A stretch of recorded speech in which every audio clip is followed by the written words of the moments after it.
for men out there, I think it's important for them to know that they can talk about these things. So with Connor, he talks to men about these things, and he doesn't shame men. He doesn't talk about toxic masculinity. He doesn't talk about the patriarchy. He says, no, we need to talk about how you're feeling, and we need to get men together and talk about it, but also take ownership. We can't point the fingers at all the women. We also have to say, okay, what do you need?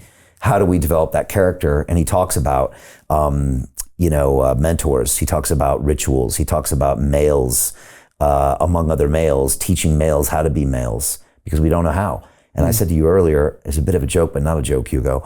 My entire London Reel, 13 years, if I'm really honest, if a therapist put me down and they say, Brian, you're searching for the alpha male father you never had, or you're searching for a village of alpha males to teach you how to be a male in this world. Because look at who I attract in here. People that come in that chair and teach me things, or teach me ideas, or hold me to a higher standard, or tell me I'm not doing enough because I never got enough of this. Maybe no one ever did. And so that's what we're busy doing. Is that the message that males need? And through independent media, are they getting that sometimes? I guess, I can't remember his name again. Connor Beaton. Connor, right. Yeah. So he's more in like the psychology of masculinity.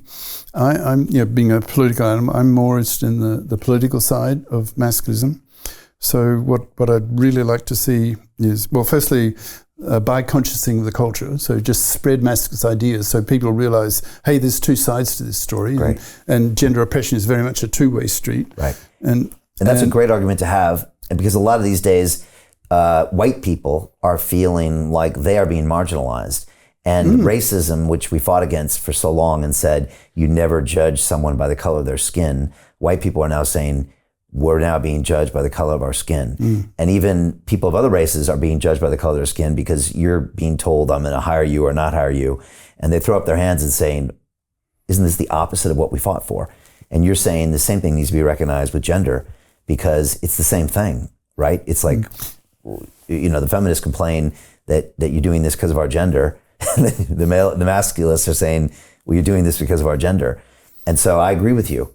This whole pointing the finger of the patriarchy, or you're doing this. Okay, so that's one. What's two? The courts. Well, I'll go at a higher level. Okay.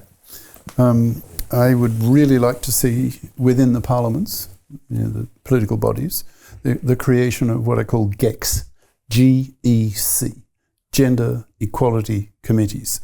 And they would consist of members of parliament, politicians. Half of them would be female feminists, and half of them would be male masculists. And their task is to men fair and women fair, all the discriminations that exist between the sexes. And two of the big ones, in the context of masculism, would be legislation of the paternity rejection right. Women have the maternity rejection right. So women have the legislated right to reject an unwanted pregnancy that could ruin their lives. Right. Men don't. And I see that as the worst, the most blatant form of sexual discrimination that exists. So how would that work in practice? What the London Real Investment Club actually does for you, it gives you the keys to open that door to the inside deals. In the last 3 weeks, I've participated in 3 incredible deals: a layer 2 Bitcoin protocol, an incredible AI protocol. The deal flow is beyond what I expected. I don't think I've ever seen a model like this that just gives average folks the opportunity to be behind the deals, and that's exactly what we've done. Not only that, you get to hang out with Brian Rose every week. And for me, that was huge, because I look at Brian as somebody who's not only an expert in the space, and I think is on the leading edge, but just the leading edge of thought with London Real and the work he's doing there. To anyone who's taking a serious look at this, I know it's a big decision. It was a big decision for me and my family, and it is one of the best decisions I've ever made. So I wish you all the best, and hope you come join us.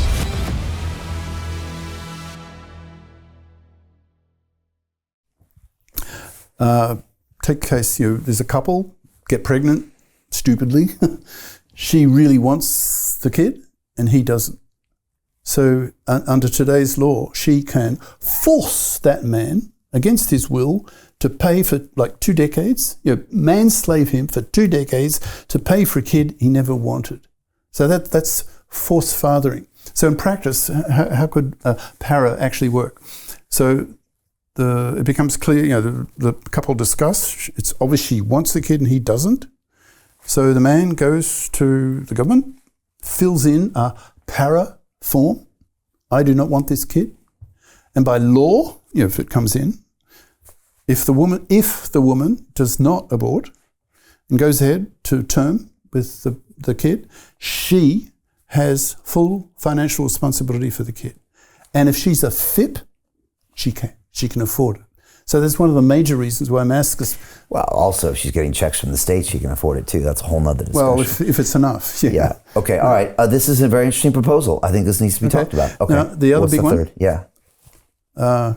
Might sound a bit of a mouthful, but the so-called OPTAB, OPTAB, obligatory paternity testing at birth. Because I'm still trying to get decent statistics on this, but I don't know, maybe up to 10% of all pregnancies might involve paternity fraud, where the woman lies to her man that the kid growing in me is yours, but it's not. It's from some other guy.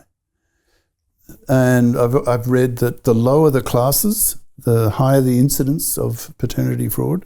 So we want the OPTAB to block paternity fraud. So these are basic men's rights that need to be fought for. Right. Okay, I don't think these are unreasonable at all. I think they're worth discussing. Then the divorce thing as well. The divorce courts, well, again, if with the fipping of women, then the divorce courts could be thoroughly reformed and based on the principle of financial independence of both parties.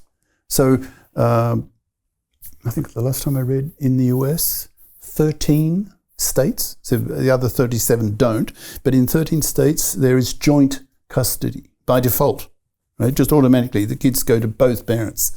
So, I mean, fathers' rights, those organisations have been around for decades. Yeah.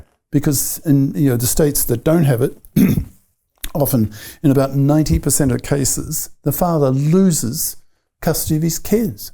So young men are saying, oh my God, if I have one chance in 4 of losing my kids, I'm not going to have any. Yeah. Which is a catastrophe. And now, so what else would these GECs do?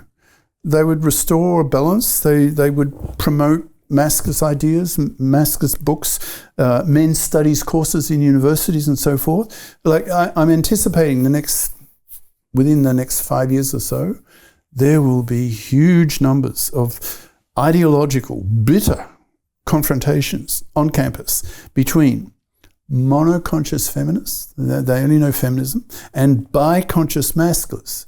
So when these feminists see these masculus, these guys criticizing women, that to them, that's just more misogyny.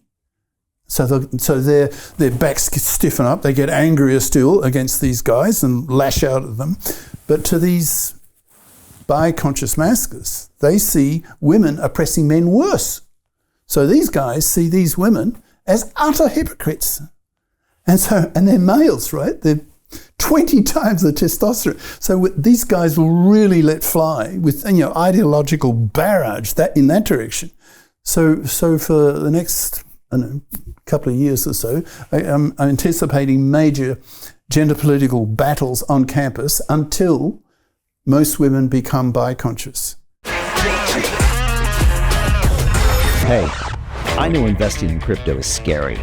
It takes a real leap of faith because there are so many scams, rug pulls, and bad actors out there. It's a dangerous business, which is why 95% of people lose all their money. Well, that's why I created the London Real Investment Club, so you can access the hottest deals on the planet and use the crypto bull market to create the generational wealth that you deserve. Join my team of over 100 people from around the world that are making millions of dollars behind the scenes investing in blockchain, AI, Web3 games, DeFi, Bitcoin, and more. Don't miss out. Click the link below to book a call with one of my team now.